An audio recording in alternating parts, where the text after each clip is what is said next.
O segundo turno, neste momento, neste 14 de janeiro, tira de setores do centrão, de setores dos mercados, de setores do capital, de conservadores que acham que o nome Bolsonaro na hora H vira tóxico, mas o desempenho do segundo turno tira a esperança de uma substituição. Ainda, insisto, escrevi hoje, que o Tarcísio esteja ali, como falamos ontem, como o crocodilo do Rio Mara lá no Quênia. Está ali. Mas não há nenhuma razão para se fazer a substituição. Com a devida vênia, eu antevi essa circunstância no dia 7 de julho do ano passado. Quando o Tarcísio era tratado, como eu dizia, como pré-presidente. Foi a primeira vez na história que nós elegemos um pré-presidente. Porque se dava o Lula como destruído, acabado, Bolsonaro condenado, então seria preso, não teria, e a direita imporia a ele um nome, e ele teria de aceitar. Mas não foi esse o jogo que se fez. E não foi esse o jogo que eu antevi. É por isso que eu sou bom de truco. Né? E de pôquer, rei, nem sei como funciona. Não tenho a menor ideia. Mas nem a mais remota. Pôquer e futebol americano, que o vôlei não gosta tanto, nem sei o que é aquilo. Quando eu vejo, tá um monte de homem lá tocando porrada. Por mim seria falta, mas enfim, né? Me parece mais luta do que esporte. Mas luta e esporte também mas não de bola, né? Bom, enfim. Mas na essência tem que ganhar território, né? Então tem a ver na essência tem que ganhar território do adversário o jogo. Né? E supõe truculência também, jogo bruto, né? É verdade. Qualquer semelhança com a realidade é mera coincidência. Pois é. É verdade. Uma hora eu vejo como funciona, mas eu pressinto que há obras importantes que eu ainda não li. Segundo turno tira esperança de troca de Flávio por Tarcísio. Vamos lá, vai.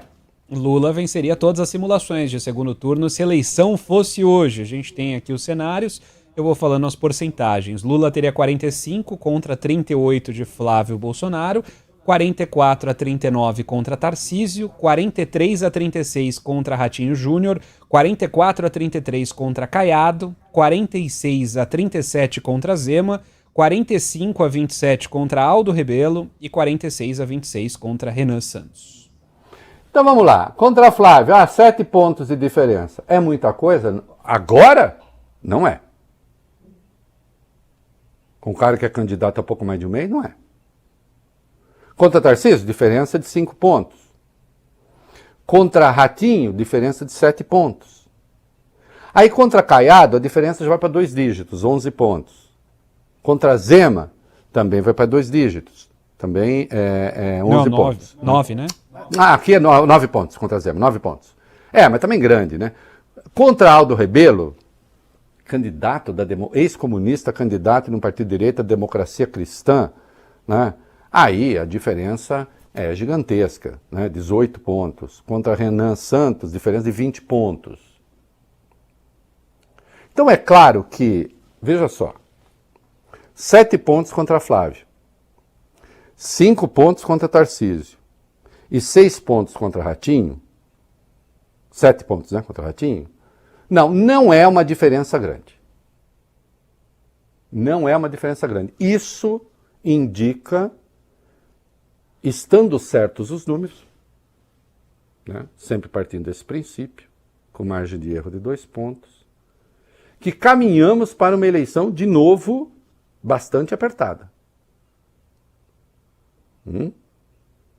Sim, os politicólogos todos, os especialistas, diriam que um incumbente, como eles chamam, né, que é o presidente que está no poder, tendo este desempenho, a esta altura, é um excelente desempenho.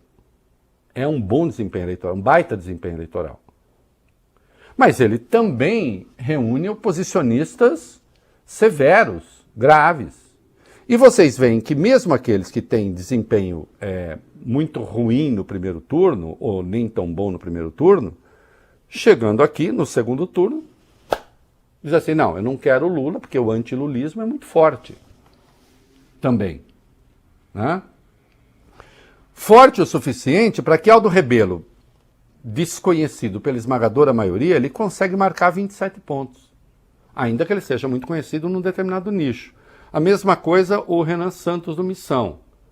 Tem ex-MBL, ou MBL ainda como partido Missão, não sei exatamente como é que eles estão tratando disso, mas tem uma penetração forte em setores da direita, não sei o que tal, mas não tem presença nacional como candidato. E mesmo assim marca 26 pontos. Que aí o cara assim, não sei quem é, mas o Lula eu não quero.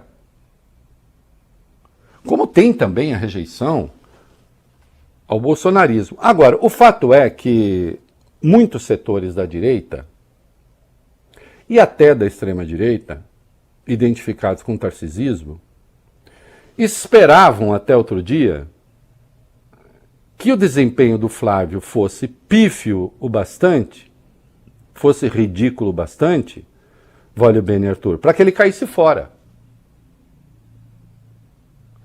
Mas não é o que está no número. E não é só nessa pesquisa.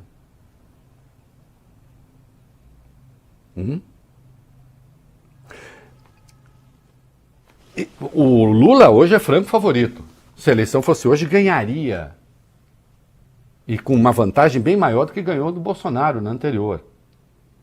Só que tem um dado importante, a eleição não é hoje.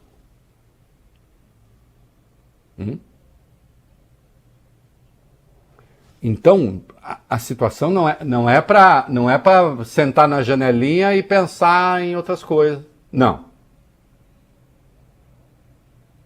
É uma situação eleitoralmente complicada, muito disputada.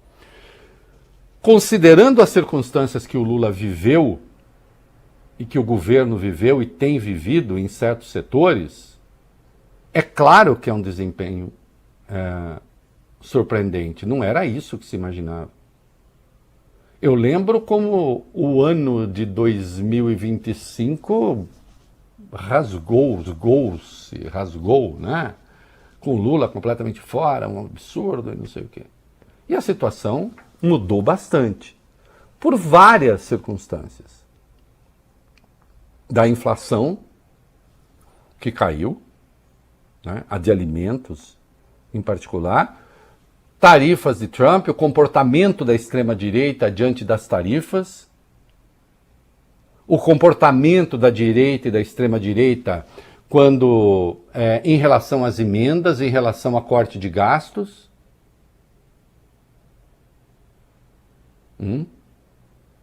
O Eduardo se comportando, em muitos aspectos, como cabo eleitoral do Lula na prática.